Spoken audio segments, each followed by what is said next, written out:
Fire away. Thank you, guys. Something about Iran. Okay, yeah. I mean, I'm wondering, you've raised yourself a lot of concerns about affordability and the like, for many, many months now, and we're seeing rising gas prices. It's unclear how long this is going to last. What is the level of concern you're hearing from your constituents about affordability, gas prices, and the duration of this war? Well, I don't know that all those things necessarily go together. I mean, just on maybe I'll start with Iran. Just on Iran, as I was saying, and as the president's been saying. I mean, first of all, the military, the victory that the military has won is incredible. I mean, the military prowess is unbelievable. And I just think, I mean, if the goal is to safeguard us from Iran's nukes, I mean, I think we've pretty clearly done that. Our military has done that. We've completely destroyed their nuclear program between what the president did last June and the last 12 days. So declare victory now? Well, I mean, the president said on Monday night that he thinks, based on it, he's got more information than I do, that based on what he's seen, it is now a military victory. That seems right to me. So I just think we should be thanking our heroes and saying, you've done an amazing job. The Iranian regime is smoldering ruins. I think that's incredible. So I think we shouldn't lose sight of that. On the cost of gas, yeah, of course gas is too expensive, and Congress could do something about that. For one thing, we could suspend the gas tax, which is like 20 cents a gallon. I mean, that's half of the increase right there.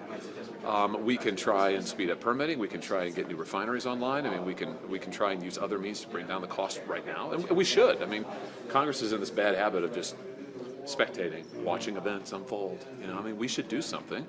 And as to the Straits of Hormuz, where a lot of the jam-up is right now, I got to think that maybe we should say to China, who's an ally of Iran's after all, and has 50% of the oil moving through there, if they want to meet with the president next month, they want to summit with Trump, well, maybe they'd like to open the strait before we sit down with them. I mean, they should do something for us for once. Are you worried that this may undercut the Republicans' message heading into the midterms, cost of living, affordability, especially if this drags on?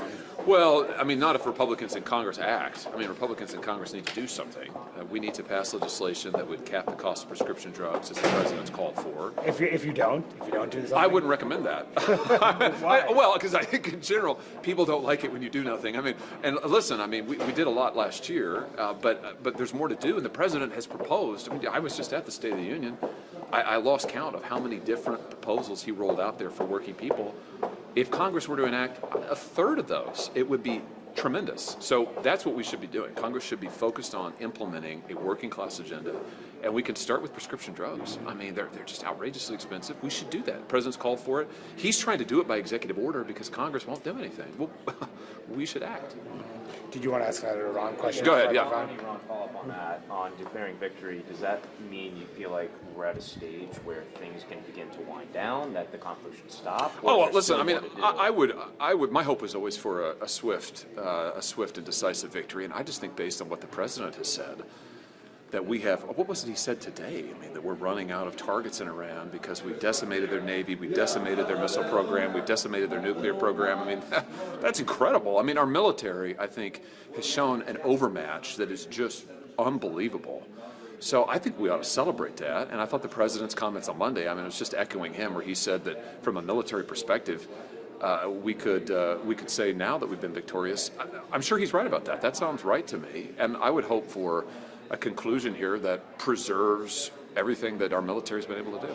So just to be clear, yeah. Do you feel like it could conclude now, or do you feel like there's still more to do? Well, ultimately, I would hope for a swift end to this. I think that we've achieved our military objectives as the president has laid them out, as I understand them. Now, ultimately, this is the president's choice. He's the commander-in-chief, so I defer to him on this. But I just noticed that what he said Monday, and he said again this morning, that he thinks that the war is very nearly complete, and that our military, what they have done, is incredible and far beyond what anybody thought they could do. I mean, it has been amazing to watch the sheer power of our military at work. And I think we ought to celebrate that. What about the mistake of this accidental bombing of this girls' school in Iran? Yeah. Should the administration acknowledge responsibility for that? Well, I think there's a report out today, right, Manu? It was a preliminary report. Okay, from the Pentagon?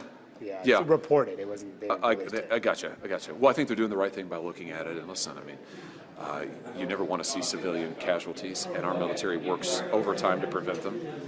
When you're in a conflict of this scale, I mean, that's part of the risk. That's one of the reasons why it's good to conclude them swiftly.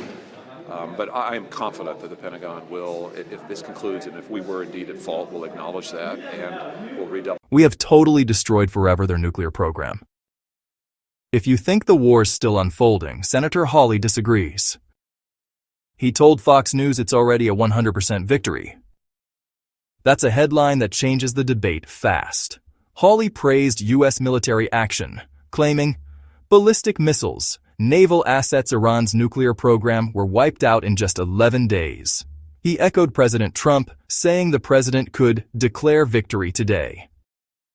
On domestic fallout, Hawley urged Congress to suspend the federal gas tax temporarily, speed up energy permitting to blunt rising pump prices. He also says China should pressure Iran to reopen the Strait of Hormuz. Precise as possible, that's just, I think we shouldn't shy away from that. I mean, when we make mistakes, we're the United States of America. When we make mistakes, we say we made a mistake. Who else in the world works as hard as we do to try and precisely target these things, including using AI? Maybe the one good use of AI I've thought of this week. Right. Just on the SAVE Act, Save America Act, yeah. The president's saying blow up the filibuster, nuke the filibuster to get this done. John Thune is resisting this. What side do you come down on? Well, I think what the president's called for and that I support is Mr. Smith goes to Washington. Let's do the filibuster the old way, which is if the Democrats want to stop a vote on this, it's fine, but they should have to hold the floor. Thune says he can't do that.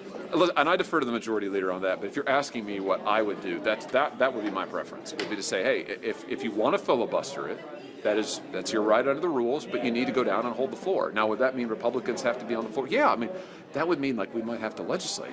And I realize that is an unusual thing in today's Senate, but I find the prospect of that kind of exciting. I think who knows what might happen. This is how the Senate used to work. This was the norm. We've gotten so far away from it now when you say to senators, well, you might actually have to be at your desk. You have to be ready to debate. They're like, what? Oh, no, I can't do that. Well, I don't know. It seems like it'd be a good muscle memory to recover. If you don't do all that, are you worried about backlash from the base, given how important this is for your base? No, I'm just worried about the elections. Mono, what we're talking about in the SAVE Act is what we do in Missouri. So I've seen it. Our voters approved it. We require voter ID. We require citizenship. We ban mail-in balloting, ballot harvesting, I should say. So I think we ought to do all of those things. And I as a former law enforcement official in my state, if you don't have those things, as many jurisdictions don't in this country, I just think it's an open invitation to abuse. That's what worries me. Do you want a 1,000 more disputed elections? You're not siding with some conservatives who say that Thune is not fighting hard enough for this. Do you agree with that criticism? Well, listen, I don't want to grade the majority leader. He has a tough job, and he knows what votes he can get or not. If you're asking me what I would do and what I have recommended to him, I've been recommending to him for months now that we do the talking filibuster and we make Democrats hold the floor. And I understand. And listen, I've had some of my colleagues come up to me and say, that'll never work, Josh. Quit talking about it.